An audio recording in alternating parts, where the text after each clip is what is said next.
A proposito di anniversari, a marzo cadrà il 100° anniversario della nascita di Pierpaolo Pasolini e ne abbiamo parlato con il presidente dell'Arlef, Eros Cisilino. Sentiamolo. Presidente Cisilino, ci sarà un'importante ricorrenza, non si tratta di Pasolini. 100 anni dalla nascita appunto di Pierpaolo Pasolini, probabilmente uno dei più grandi intellettuali italiani, se non il più grande. Ecco, per noi sicuramente è il più grande.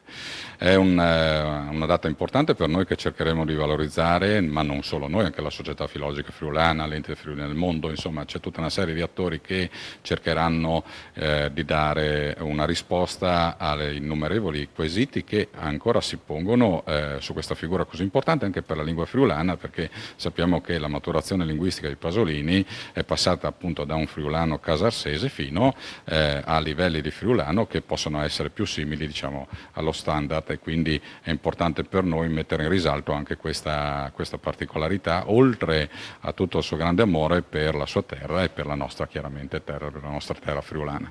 Perché è importante mantenere viva la cultura e soprattutto diffonderla, no, alle nuove generazioni. Assolutamente sì, e non solo nelle nuove generazioni locali, ma anche in tutta Italia, chiaramente, facendo conoscere appunto la lingua friulana, la figura di Pasolini, ma anche direi in tutto il resto, insomma, del mondo, perché come si diceva appunto per i canali YouTube, anche la parte, diciamo, multimediale legata a Pasolini verrà anche questa caricata sul nostro canale, e quindi con tutta la documentazione potrà essere fruibile anche a distanze ragguardevoli.